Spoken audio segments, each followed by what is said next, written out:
So the sales process doesn't start in the office. The sales process starts as soon as the customer contacts the dealership. The sales process starts as soon as they walk into the dealership as well too. That's continued there as well too. I don't sit in my office and wait till the customer comes to me. I go to the customer. If a sales guy wants help on a deal, which they're not going to come ask me, I have to go ask them. Well, the customer feels like they kind of know you a little bit because you're helping them move the deal down the line. I can't sit in the office sitting around like, hey, bring a deal to me. That's it. Let me load it up, blah, blah, blah. Try to sell them a product. No. The sales process starts from the first phone call, from the time they enter the dealership. Hi, how are you? My name is Vitaly. Just want to let you know if you guys are going to be buying something, vehicle, I'll be helping you out with the paperwork and all of that. Just want to introduce myself. That's it. Simple little introduction. Make them smile. If they have kids, make their kids smile. Connect with them on their personal level with them. That's my sales process.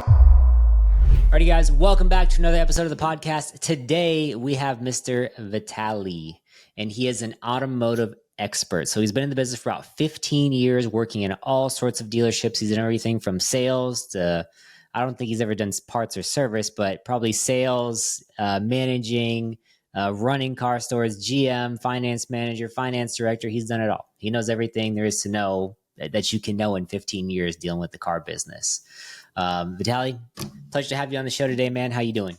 Good, man. Thank you for having me on, Travis. Appreciate it. So where are you at right now? You're in South Carolina, right? Yes, at the moment I'm in Greenville, South Carolina.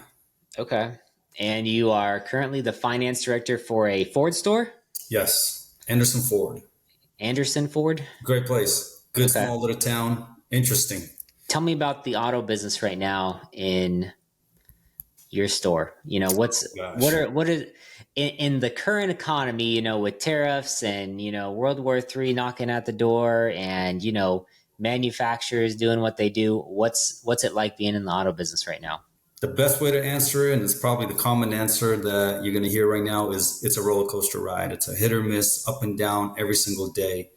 One day you'll sell something, one day you won't. The tariffs somewhat are helping, and not at the same time not helping as well too. Mm-hmm. It's literally a roller coaster ride. You don't know what to expect, but you just have to be prepared for the day, and you have to be prepared for the consumer there. Mm-hmm. And that's what the car business is at the moment.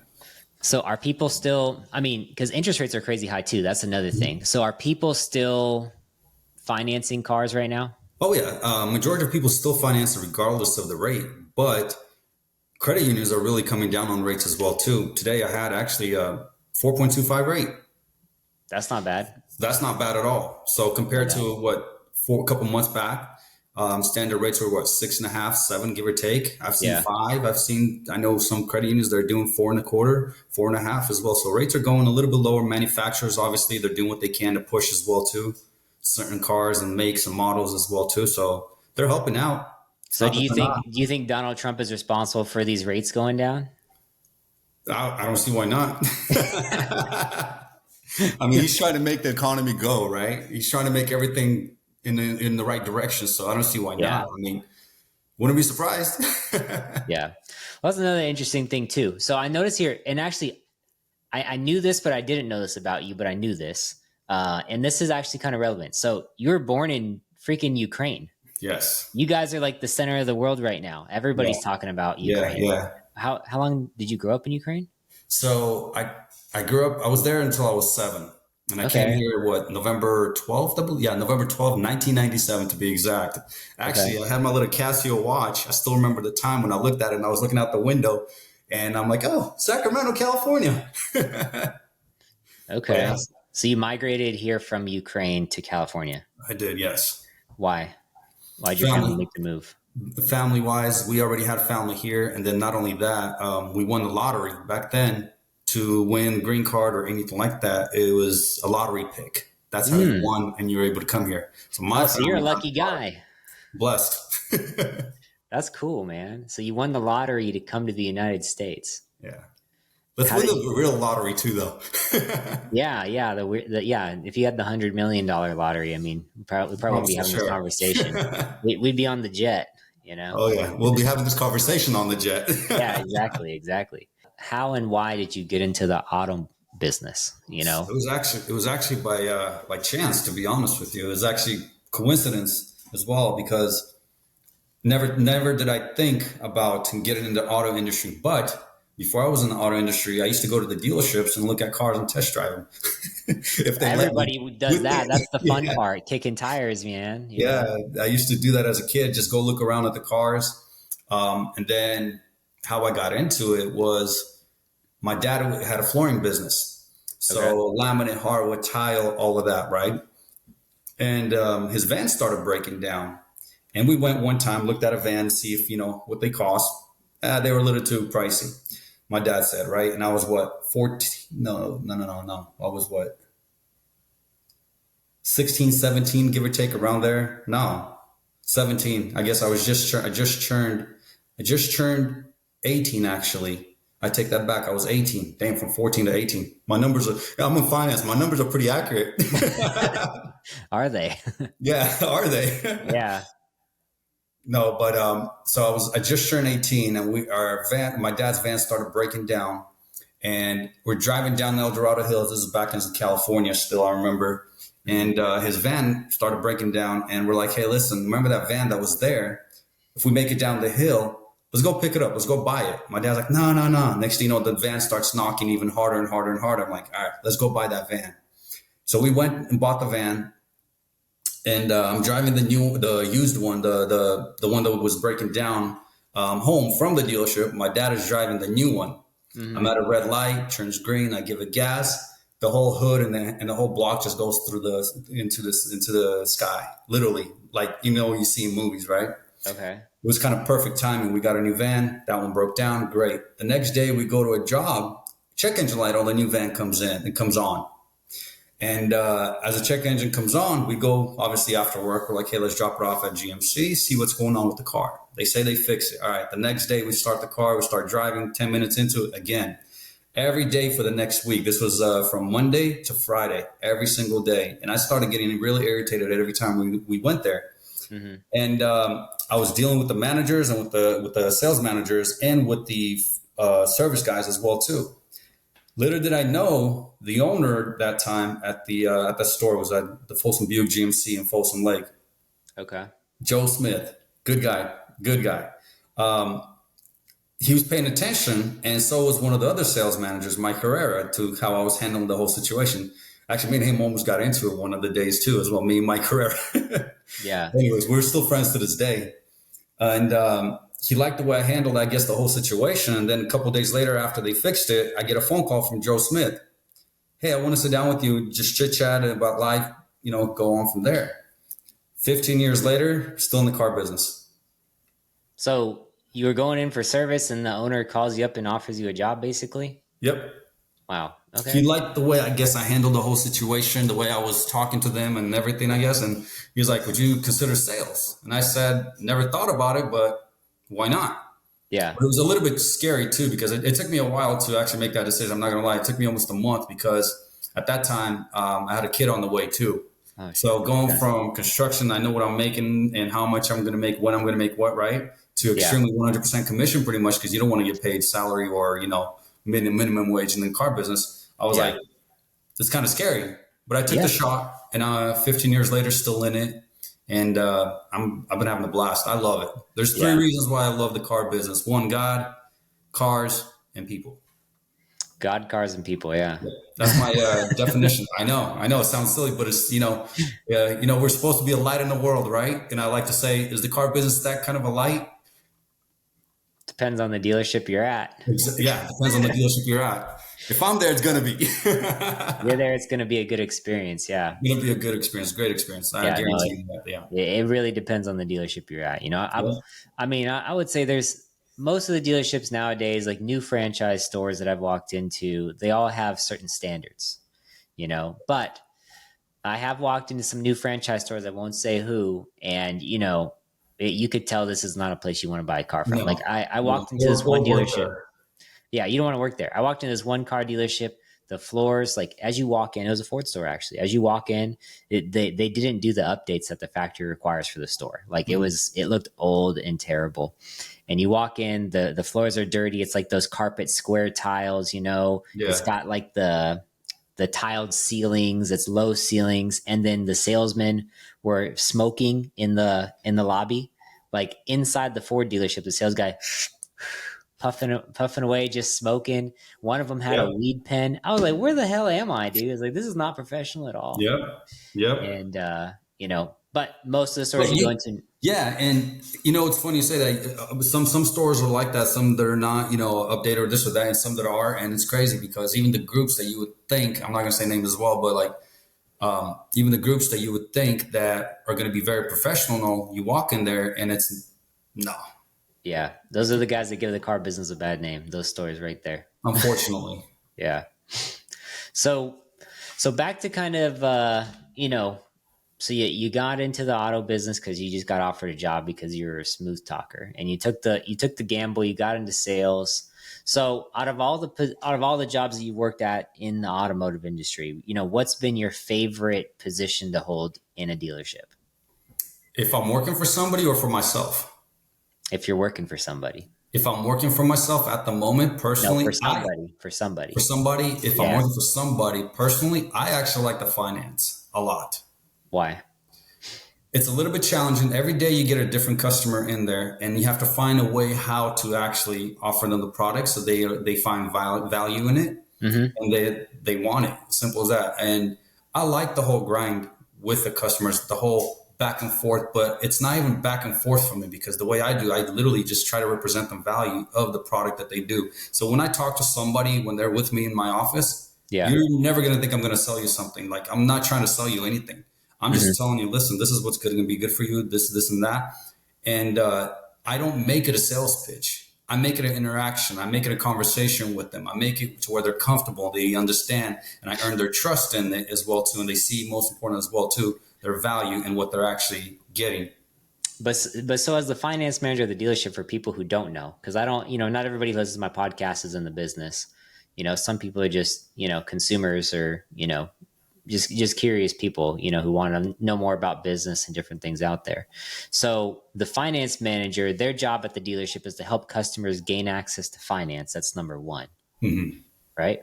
And then Correct. number two, their job is to make the dealership money. And Correct. number three, I tell everybody, is to get you out of there as fast as we possibly can. Yeah, it's true. Yeah, you have to. So you were talking about offering products, but are you having any, troubles getting customers financed right now? Like if a dude walks in with, a 590 credit score and he's, missed a couple payments, you got anything to help him out? We helped somebody out today with a 424 credit score, purchase a $32,000 car with only $4,000 down. Damn. All right. So we will structure deals pretty aggressively. And we kind of figured out, especially with the guys that I'm working with, the guys that we have on the desk right now, we kind of figured out the algorithm to these banks, and we're working that algorithm to be able to get approvals. So what do you mean there's an algorithm? That's interesting. What are you talking about? There is. Man, I'm telling you, because we could waive. When we go to Route 1 and we mess with these banks and we mess around with their portals, deal portals that or I say bank portals that they have, to waive POI, PPOR, all of that, which is POI, proof of income, proof of residency, for those that don't know. We're going to see. You get references and things like that. I mean, there's ways to structure deals. So anybody could desk a deal. Anybody could just show you numbers on a piece of paper. Hey, here's your payment based on this rate, based on this. But it's also, there's more to it behind how to structure a deal that the bank will not question, that the bank will not say, hey, but why is this, and why is the income this, or why is the credit this, but why should we give them this rate? There's different ways and to structure it so they won't even ask for the stipulations that sometimes they require for consumers to prove. For instance, when you go get a loan for a house loan, right, mortgage or any type of a loan or a personal loan, they want either collateral, they want proof of income, proof of this and that. The same thing as a car loan. It's the same thing, but there's ways to structure it where you don't have to. Again, you learn that with experience. It's not just... That's not illegal, right? What you're talking about? No. Absolutely not. No. It sounds illegal. How? I don't know. People might think it's illegal. No, I'm just kidding. I know what you're talking about. But yeah, so you basically... to your example, this guy who had like a 480 credit score and you're able to get him financed is because you guys know how to talk to the banks is what you're trying to tell everybody. Another, yeah, relationship with the banks is very key and important. There's a lot of dealers out there, especially owners. Sometimes, they sit up top or GMs, they sit at the top in their office, and all they do is GM stuff, right? But when we Yeah, start talking, what is GM stuff? man, what is GMs? Walk around the store, make sure everybody's doing their job, or delegate it, or Yeah. go play golf. For some, it's going playing golf. Yeah. For this, I saw about this one story a couple weeks ago, and this GM, he just looked like he was up there like meditating, like zoning out. He looked like a hippie, honestly. So I was like, I don't know what this guy does around here, but everything seems to be working fine. Okay, so you help customers get finance, which is very, very important, especially right now because interest rates are super high. And so, did that guy with a 580 credit or 400 credit score? 424. It's like $3,000 or $4,000 down. He put 4,000. I apologize. Yeah, $4,000 down. He financed $32,000 if I'm not mistaken. Yeah, we got him approved, and so there is hope for you guys out there with those low credit scores.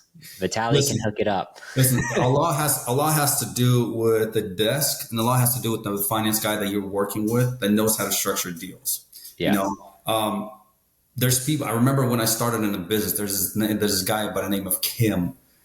He used to do only literally with challenge credit. That's it. Special finance, if you remember, people that used to come into stores and bring a whole department, bring 2 to 3 guys, right? And I was like, man, how did they do it? And then you learn as you go. The more experience you get, the more you work with the banks, the relationships that you get, they do favors for you. I remember when I had Chase back in California with a certain dealer that I worked at, that I managed, who was an independent. Man, the guy Chase, my rep, anything I needed, literally anything I needed. Yeah. Anything I needed, did not matter. Hey, can you give me a better rate? Can you give me more backhand? Can you give me more for the car? This, that, anything I needed. Yeah, no problem. And it's just because him and I had a great relationship together, and we worked every single deal together as well too. To this day, we have, from Ally, from Bank of America, Wells Fargo, Chase. I mean, you name it, Ford, you name it, all the Santander, all these other banks as well too, right? When I went from one store to another, Vitaly, is this you? Yes, it is. Oh, dude, let's go. You go from one store to another, and people, when they see your name, they're like, no way, this is you. You're here now. Because I went from California to South Carolina, to Florida, from Florida back to South Carolina. And it's crazy because there's reps out there and underwriters out there at the bank that are like, yeah, we know you. Yeah, you were in California. You were there. We used to work together, this or that as well. I'm like, okay, cool. You go to Florida, same thing. You go to South Carolina, same thing. So it's relationship is key in this business, no matter what part of it you're in. Mm-hmm. The sales side of it, the finance side of it, the GM side of it, the service side of it. It's really, really important. For someone who's buying a car, right? Is it more important? I mean, if you're tight on money and your credit score is not that great, how do you find a dealership that knows what they're doing when it comes to finance? Because not all dealers have their shit together. Because I've met plenty of finance managers who have no idea what they're doing. They can get the paperwork done, but is there a way to tell when you walk into a store or questions to ask? Not really. I don't know if there is. No. I don't think there is. You can't walk into a dealership and say, hey, these guys know what they're doing in finance. Maybe in sales, because there's a lot of people that are moving cars. Yes. Yeah. Finance. I mean, so right now, what I've noticed in the finance side of it, in the car business, there's a lot of turnover. Mm-hmm. Yeah, there's a lot of turnover in the finance department right now because people are there for a month, 2 months, 3 months, maybe 6 months, and then boom, they're gone. Which is why? I don't know. That's what I've been trying to figure out. That's the question that I've been thinking about for the past, how long was I in Florida? For 1 year and 2 months, right? Mm-hmm. And especially in Florida, when I was there, it was insane. Every month or every 2 months, there would be a new finance guy coming around. Maybe it's a lot of snowbirds, seasonal finance managers. Because Florida's notorious for that. It's a very transient Florida is. Yeah. But even in South Carolina, there's not that many good finance people out here. One of the reasons why a lot of dealerships, one of the reasons why I came back from Florida as well too, is because the conversation when I had for me to come back was like, listen, we've tried different finance guys. There's not that much talent. There's not that much talent out there, and that people know what they're doing and could do the right things as well too. There's people that know what they're doing, but they're also doing the wrong things as well too. Selling the wrong way, putting the wrong products in there as well too. I'm not talking about just the regular VAC stuff, but I'm talking about keychains for $1,000. Oh man, keychains for $1,000. Yeah, I could see I've that. not done it. I'm just being honest. I've not done it, but I don't think keychains or floor mats for $1,000. What else? What So else? what products? Because this is so what I do. I help dealerships make more money on the cars that they sell with finance products. Like extended warranties, that sort of stuff, and we have tons of them. So in your dealership, what products are customers like buying the most of? Like, what does everybody love? VSCs, So service contracts service that's your contracts. bumper to bumper, that's your service contract. Total exclusionary, the correct Okay. terminology. Yep. Total exclusionary. Okay. Yeah, VSCs, Gap, the tire and wheel bundle package. People love that. I personally love it because honestly, tires are getting more and more expensive. And me personally, I get either a sports car that's all-wheel drive Yeah. or a four-wheel drive, right? And they're not cheap. Tires are not cheap. 450 a piece, depends on what car you're driving, And Yeah. yeah, I mean, even on trucks, they're what, 250 a piece. So you spend at least $500 versus you could spend one time, depends on the price that you guys sell the bundle package, right? For 6-year protection, 0 deductible. I love that. The VSCs as well too. Why? Why not pay for it when you're going to pay for it no matter what? Yep. Doesn't make sense. You're going to pay for the repair bills. You're going to pay for all that. Why pay it one time when you could have that one-time payment for the whole warranty and have it for 6 years, 7 years, 10 years? Depends on, what kind of car you're selling based on the customer needs and whatever their daily habits of ownership of the vehicle as well too. Yeah.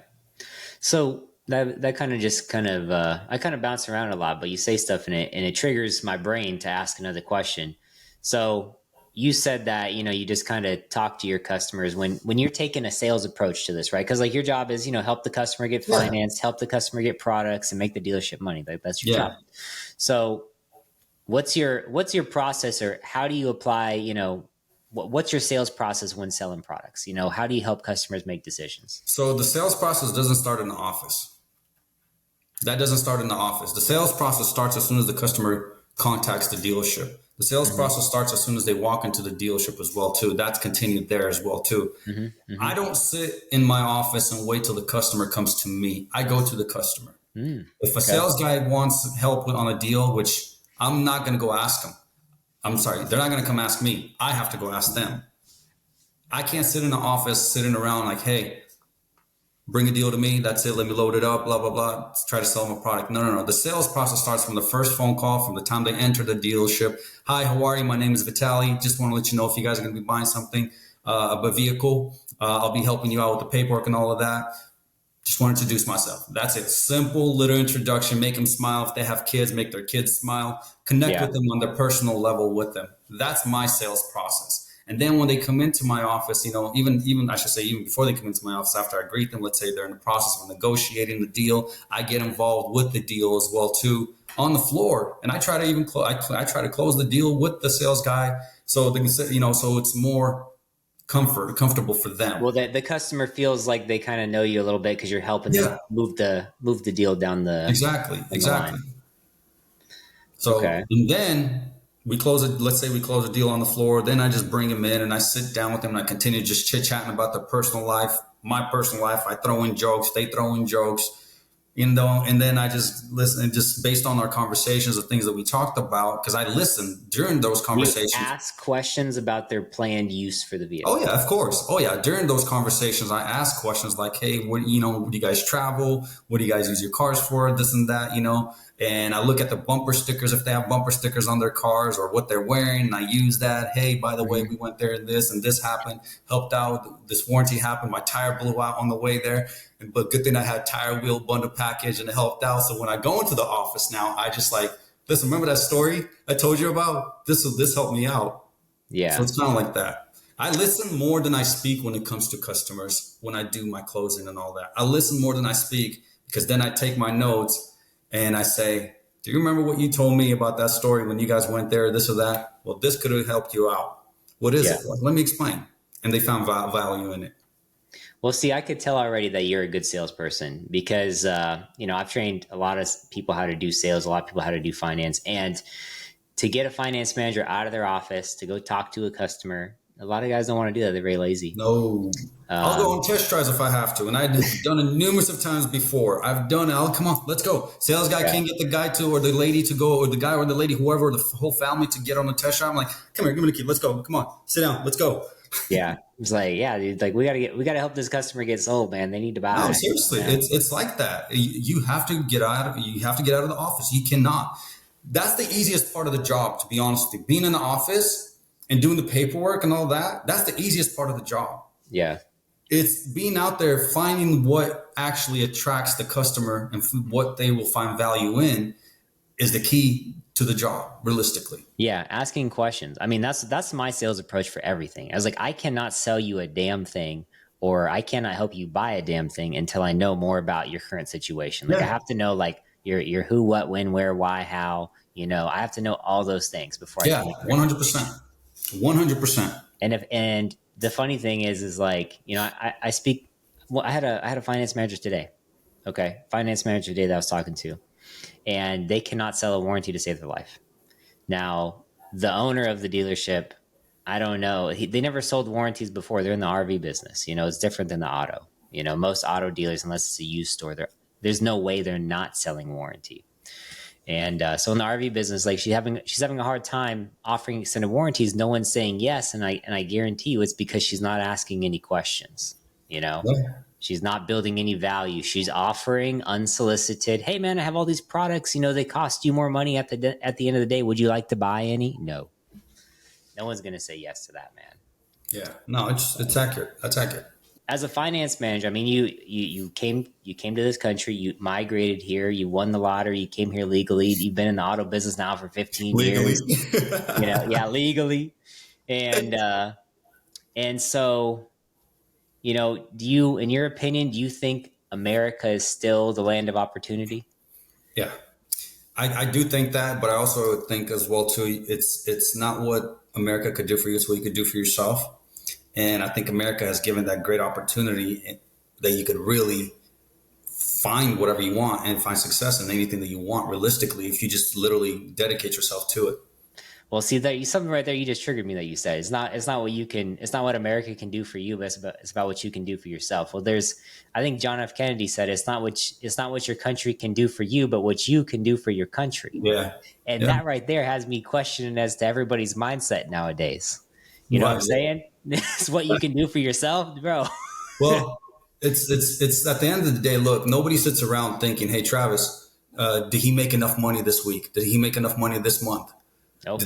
Nobody sits around doing that, right? No. All they think about, all right, how much can I take away from his paycheck? Let's be honest, if you're working for somebody, right, for a corporate company, for instance, Yeah. right? Unless you're working for yourself, you're not writing your own paycheck, realistically. No. So unless if you're working in commission, you're writing your own paycheck, even if you're working for yourself. But if you're working hourly, no, you're not. No. So You're if you're on working for. commission, you better hustle. So it's what you could do for yourself, not what somebody could do for you. I'll give you an Yeah. example. Sales guys, we're finance guys, or it doesn't matter, right? In the car business, if you're going to sit in the office, are you going to make yourself money? No. If you're going to be talking around as a sales associate with five guys around a group instead of being on the phones, are you going to make yourself money? No. And then don't complain at the end of the month why you don't have enough cars or didn't make enough money. Yeah. It's everybody else's fault but yours at the end of the day. No, it's what you could do for yourself. It's you push yourself, you motivate yourself, you encourage yourself. You have to bring the people, not wait for just a store or somebody to bring them to you. And that's what you have to do. Heck, if you have to go to the mall, pass around business cards. If you have to go to restaurants and pass around business cards, or to shopping centers and post a picture of your name and pictures saying, hey, I sell cars. That's what you have to do. No, you have to post on Instagram, on TikTok to do videos. That's what you have to do. And if you're too lazy to do that, don't complain at the end of the month or every month. No, you definitely can't complain when you're in sales, man. I tell my guys that work for me, I tell them, man, it's you versus you every day, bro. I was like, you're either gonna starve tonight or you're gonna eat, and guess whose fault Yeah. it's gonna be? Yours. And that's what I like about sales. I used to be a salaried employee, but it was miserable. You know why? Because like as a salaried employee, you have no motivation to do any better and you have no motivation to really do any worse. You have to just kind of maintain the middle, you know, it's just kind of like this. Like if you slack off too much, you might get fired. If you do too much, there's no point. And then So they're going to cut your pay if you do too much. Speaking from experience. yeah, that's true. It's very true. I know a lot of guys that over succeeded what they were supposed to. And like, hey, by the way, let's cut your pay right here. Now you made too much money. Oh yeah. Oh yeah. Next Yeah. thing you know, they lost the person because of that. It's like my mindset with that is if a person makes a lot of money, that means for me, I'm sorry, if a person that works for me makes a lot of money, that means I'm making more. Yeah. Hell yeah. Yeah, No, give me two more guys like that. You exactly. know? Or girls or whatever. That's another question for you, man. Do you think you have any female salespeople at your dealership? Not at this one, unfortunately, for some reason. I don't know why. Just the boys club. Yeah. Do you think the women in the automotive industry can outperform the men when it comes to Yes. sales? Yes. They Why? have they have more trust with customers. That's why. Mm, I mm. think so. Yes. Now she has to want to work though. That's the thing. Well, I don't know, bro. I think women put the facade of trust. You know, there's a lot. Yeah. Women are different than Well, men. whatever it is, it's trust. Yeah. So interesting. One more thing about the auto industry, and it's kind of been coming to my mind a little bit. Because do you think that AI could do your job? To a certain extent, yes.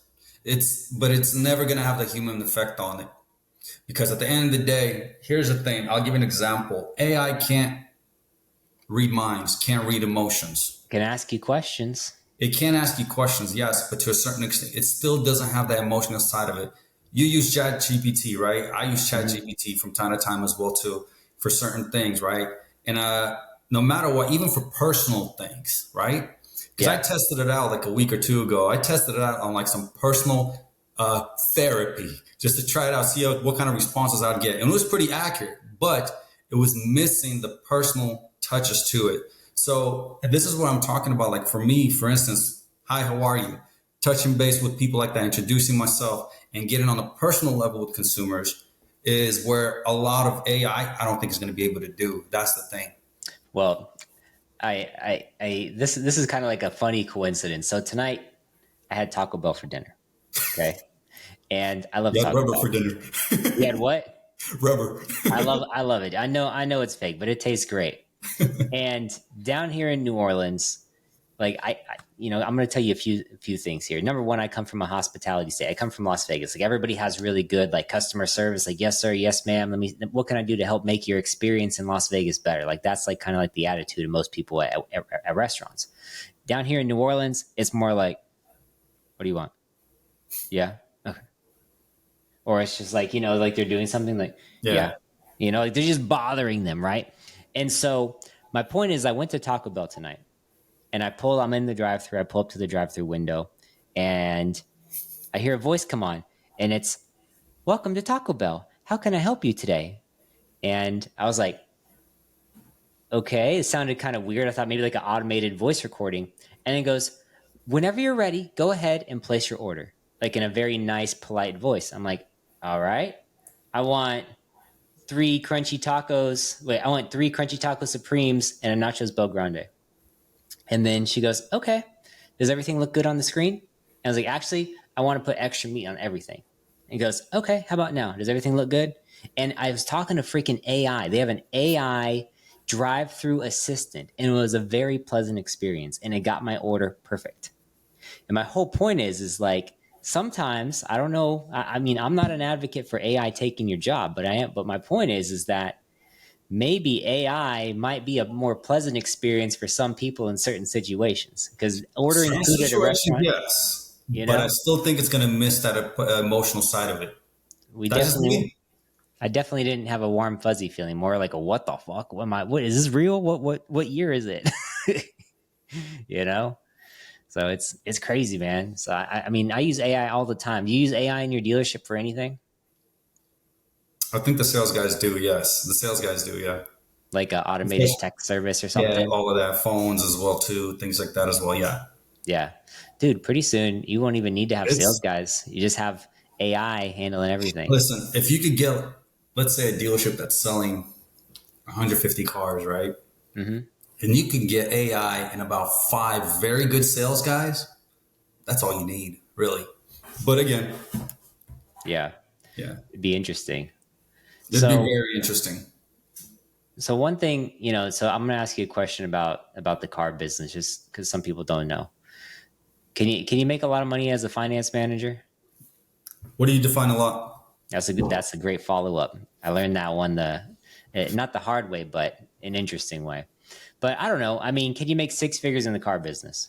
Yes. Is that hard or easy to do? It's not hard. It's not easy, but it's not hard. You can make six figures. My first year, when I started in the business, I made six figures. My first year with no First experience. year, okay.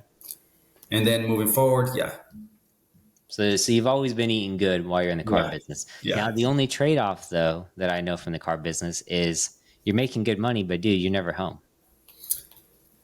So in the True or beginning, I untrue? would say yes. But what I've learned, I made myself a balance. I understand when I could take a deal, when I shouldn't take a deal. I understand when I need to be home, when I don't need to be home. Hmm. What sacrifices to make, what sacrifices I don't need. But that again, that also comes with experience and learning and making the wrong decisions in the beginning. So I learned that throughout time. Like, hey, listen, I can make this deal today, but it could wait till tomorrow. It's okay. Or if the customer doesn't want it, it's okay. Hmm. If I miss out on the opportunity, that's okay. This is more important. My daughter's graduation or my son's graduation or this or that is more important. You know what I mean? Things like that, Yeah. or birthday party or this or that. You have to make your sacrifices. There's generally you have to make a lot of sacrifices. Yes, you do miss a lot of things. Um, they're all important, but you have to choose your battles as well too. You have to choose what's important as well, and you have to understand. You have to have a mindset like, listen, this is work. Hmm. Again, to what I said earlier, nobody's sitting around. Hey, did you make enough money? Yeah. Nobody's sitting around asking you that. You ask yourself that. Hmm. So every So what? situation is different. Go ahead. Yeah. I mean, everything is different, but why are the hours so long in the car business? Like, why can't you guys work a normal 40-hour week? Why? Because the car business is a now type of a business. In other words, if the customer's there, let's make that deal. Now's the Even if time it to takes be an hour, 2 hours, 5 hours, all day. I had a deal that lasted 2 to 3 days, just constantly customers coming back almost every day. for I had a what? deal last all day long. Just sometimes they just can't make up their mind, and it's a deal. And especially if you're making money on that deal, you're like, oh, I'm gonna stay on it. Yeah, yeah, yeah. Oh, okay. So it's like the pursuit of the kill, like you're hunting. Yeah. And it's I like you mean, at got the end of the day, that's what we're doing. We're fishing and hunting. yeah, yeah. And so He's, you just gotta be there. If you want to eat, you gotta be hunting. If you're not yeah, hunting, you're not gonna eat. That's the crazy thing. yeah. So do you think being the finance manager, is that the best position to be at in the dealership, aside from owning it? Aside from owning it, obviously, and a GM as well too. That's my goal is to be a GM one day and to manage my own store. That's my goal. Why is that? I do want to. I want to. So I've managed stores before, and I've owned a store before as well to independents, right? Hmm. And I love taking something from the beginning or something that's not doing good and making it grow. And I Yeah. want to challenge myself with that with the franchise store because I didn't do service or parts, but when I owned and managed the independent stores, I did all of that because I wore all the hats from A to Z, from buying the cars at the auction, from washing it, from reconditioning it to servicing it, all of that as well too, right? I did A to Z from selling it to finance to all right, let's get it funded, products, all that stuff as well. So I wore all hats in the dealership, right? Yeah. And I liked it, and I'm taking all that experience and I want to put it into a franchise store in the future, maybe in a year or two, three, hopefully, but it's going to happen. I know for a fact. Hmm. Well, how do you get a franchise store? You got money to buy one? Not at the moment. Okay. So to get a franchise store is different. No, you have to buy into it. You have to buy into a franchise store, right? Yeah. But to be a GM, you don't, not yet, unless you want to buy into it as well too, which they give you Hmm. the opportunity to do so as well. So how much money can a GM make? A lot, What's a lot? depending on the store. So let's say a Honda store, for instance, right? Hmm. A Honda store in Florida. Okay. GM will make about 60 to 80 grand a month, 60 grand for sure. If he's not making that, then he's doing something wrong, in my opinion. 60 to 80 grand a month. He's making good money. They're That's making good good money. money. They're making more than that. I'm being on the very, very Conservative side. conservative side of it. Yeah. That's pretty damn GM good, man. store. Let's say a GM store, Ford store, a GM that's selling good. They're making money. They're making a lot of money because remember, they get paid on the whole per service, parts, everything, Yeah, products, they're the everything. operator for the store. Exactly. They're getting Yeah. paid on everything. So it's safe to say a general manager of a respectable dealership can be making $500,000 to $1 million a year easy. Yes. Wow. Yes. So that's a very coveted job, though, isn't it? Yeah. Yeah, competitive to get. It's competitive, but at the same time difficult to get because you have to be real good at what you do. You have Yeah. to also. I'm not the car business. Realistically, come on now. Let's be honest. It's who you know as well too. That helps a lot. Yeah. That Plus, it helps a comes lot. back down to relationships, man. Just Exactly. like It you comes said back down to earlier. relationships. I've been in the business for 15 years and I tried my hardest to never break a relationship, even if I have to go sideways, both of us have to go separate ways. I try never to end a relationship because you never know when they might need me or I might need them in the future. And I've been in Yeah. positions where I'm like, hey, listen, let me come back, you know? Baby, I'm just come being back. honest. Or I've been in positions where even here, before when I came here, before I came to South Carolina from Florida, they were asking me to come back, and then I was like, finally, yes, yes. But due to other reasons, I wasn't able to go back, so I ended up being at this store. So it's like you never know. That's why you Yeah. never burn bridges ever in any industry. Period. That's my opinion. Yeah, if you don't have to. Sometimes you do have to burn the bridges though to advance because sometimes you'd be like, man, I'll never leave this place. I'll never change. I'll never grow if I don't burn the damn bridge. I'll come Yeah, back. you yeah. know, at least that's my take on it anyway. Burn like Well, I think that's more of like a personal thing where I don't think you have to burn a bridge so you don't go back. It's more of like, listen, I'm just not going to go back. You have to be strong-willed and strong-minded about that and say, all right, I need to move forward so I could grow. That's it. And in all honesty, that's kind of me when I started out in the car business. I was at GMC and Buick for 3 years. And I told myself, you're not going to be here forever. This is a sponge. This is a place where you're a sponge and you're going to learn and grow. You're going to learn the basics of the car business and you're going to take it to another store and you're going to learn and become a manager there. And that's exactly what I did. I was at the GMC store for almost 3 years. Then I went to a Toyota store. I was sales for 6 months. Then they put me as a manager after 6 months. And that's where I was just growing and growing and growing from a closer to a sales manager as well too, all of that. So yeah. And then I took on an independent store, 2 independent stores actually. And then, and that's how I just started growing stores. it's crazy, man. So you can stick with the car business. Sounds like it. You're going to be I'm enjoying it. Remember, 3 things I love: God, people, and cars. got people in cars. Well, you can have a lot of fun with all 3 of those things. Yeah. I honestly, I enjoy it. People always ask me, is it fun for you? I'm like, yeah, for me, it generally is because I love the people in it and I love the cars and what I get to do what I love every day. It's not me getting up, hey, I'm in the car business, man, I got to get out of this. No, it's not. It's yes, the hours sometimes are not the best. I get it. But if you want to make $3,000, $5,000, $10,000 only a month, sure, go ahead and work a salary job or hourly job that makes you that, and you're going to be home at 5 o'clock every night, and all that. That's fine. If it works for you, great. But I have high expectations for myself, and I want to grow and I want to do big things in life. Well, so I'm sacrificing a little time to grow. Well, while you're talking here, you made me think of a couple things. Number one, you put in so many hours. For me, this was my determining factor for me. Like I traded when I quit my job to go do this and become an entrepreneur, right? I felt like I was trading my freedom for a salary. And now I have my freedom. I went from lots of money, no freedom, to total freedom with no money. And I can tell you this, I will gladly go back to freedom with no money before I go back to money with no freedom. And my point being is, another thing that I thought while you were talking is like, all this time in the car business you've been in for your whole life. And, I only know this, like you kind of brought it up before the podcast, but I wanted to ask you, you've been in the car business for 15 years, all of your life. And during that 15-year span, you've been through 2 marriages, right? So do you think the car business had any impact on your marriages? No, because to a certain extent, maybe. Let's see. Let's be honest with myself. No, no, No, hell no. no, All right. no, because I always found a balance, and no matter what, I always found time for family, no matter what. What time would you get home every night? Just depends. I mean, depends what store I was at. If I had to stay till Average. 8 o'clock, if I had to stay till 8 o'clock at night, then yeah, if the Six days a store week? closed, no, not 6 days a week. No, you always get 2 days off a week, no matter what. So it's not that bad. It's only the days that you're there that sometimes you have to stay late or go in early because you have an appointment.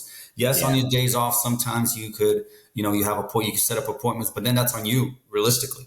I Yeah. personally, I try to stay away from setting up appointments on my day off. I'd rather give it to another sales guy, get half a deal than no deal at all. And I still get to enjoy my time with my family or my kid or do what I need to do personally. So you felt like the auto business has given you the money and the freedom that you want? For me personally, yes. Okay. Because one, it gave me the money to be able to go do what I want when I'm off as well too. What do you do when you're off? So what don't I do?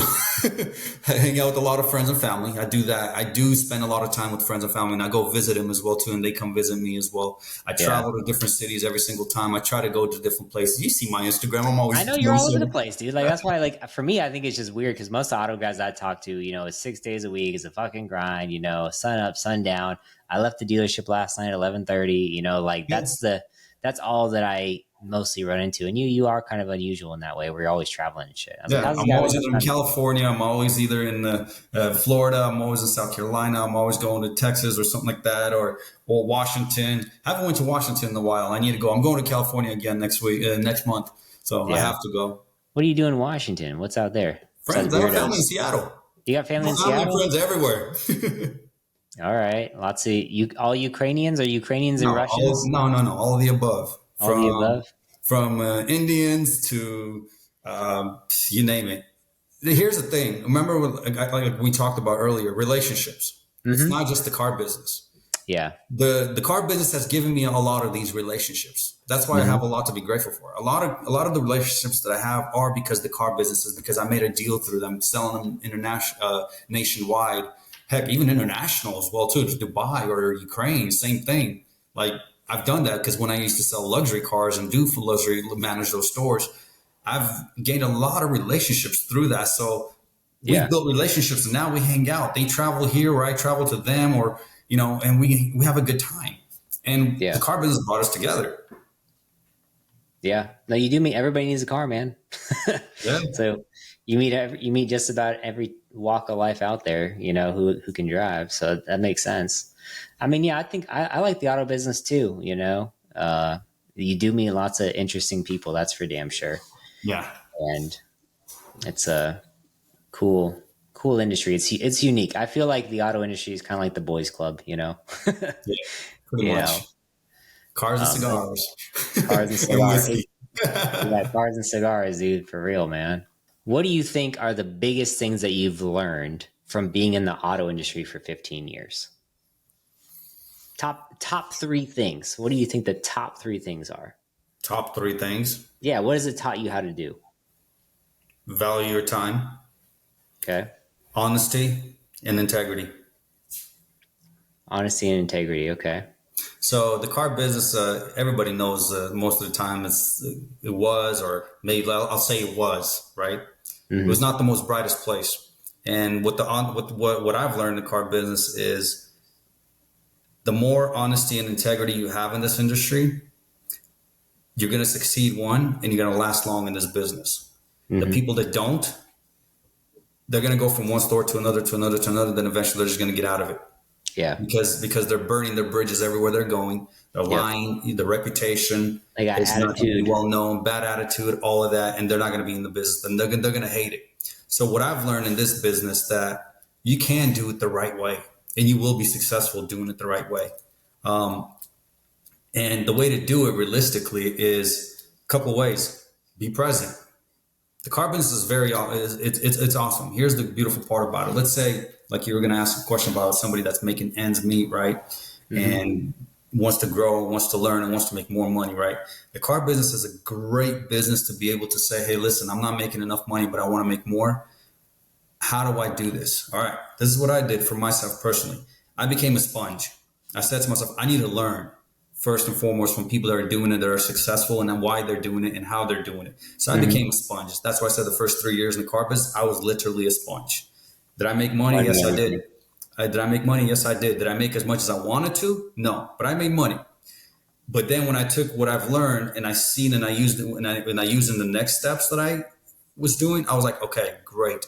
I saw the results of all my hard work that I actually was putting in. So the car business is all about being present as well. You have to be there as well too, because if you're not there, you're not going to be able to sell a car.